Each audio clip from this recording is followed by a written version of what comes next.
नमस्कार, मी विकास मिरगणे. विकासनामा या डिजिटल प्लॅटफॉर्ममध्ये आपल्या सर्वांचं स्वागत आहे. आज आपण चर्चा करतोय सुनील पाटील आणि दत्तात्रय मसुरकर हे पुढचे नगराध्यक्ष पदाचे दावेदार असतील का, हाही महत्त्वाचा मुद्दा आहे.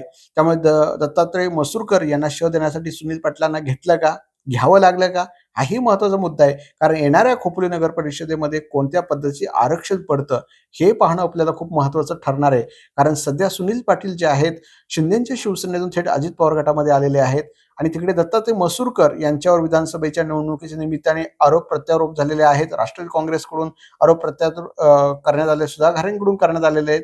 मसुरकर जे आहेत अद्यापर्यंत या भूमिका स्पष्ट करू शकले नाही किंवा बोलू शकले नाही या प्रकरणात नेमकी काय झालं विधानसभेच्या निवडणुकीच्या दृष्टीने. त्यामुळे आता मग भविष्यात खोपोली निवडणुकी दृष्टीने मग नगराध्यक्ष पदाचा उमेदवार कोण, हा एक महत्त्वाचा मुद्दा आहे. मग मसुरकर असणार की सुनील पाटील यांच्यामध्ये आता लॉबिंग सुरू होईल.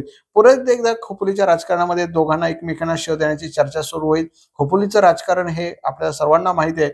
त्यामुळे शहरीकरण जे आहे ते मोठ्या प्रमाणात आहे आणि त्यामुळे खोपोलीच्या राजकारणामध्ये सुनील पाटील आहे. सुनील पाटील हे शिळपाटामध्ये किंवा अनेक भागात जनसंपर्क त्यांचा आहे, मराठा चेहरा आहे, सर्वांशी जुळून घेणारा हा नेता आहे. त्यामुळे सुखदुःखामध्ये जे आहेत सुनील पाटील सगळ्यांकडे धावताना जाताना आहे.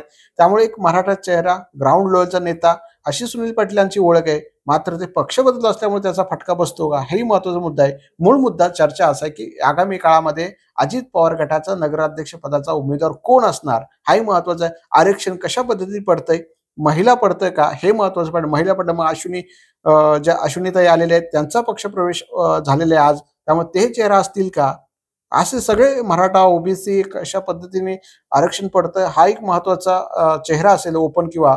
तर मूळ मुद्दा असा आहे की आगामी काळामध्ये आता खोपोलीच्या निवडणुकीनिमित्तानं दत्तात्रय मसुरकर विरुद्ध सुनील पाटील हा संघर्ष खोपोलीच्या राजकारणात रंगणार का, एकमेकांना शह देण्यासाठी कटशा राजकारण होणार का, हाही पाहणं महत्त्वाचं ठरणार आहे. धन्यवाद.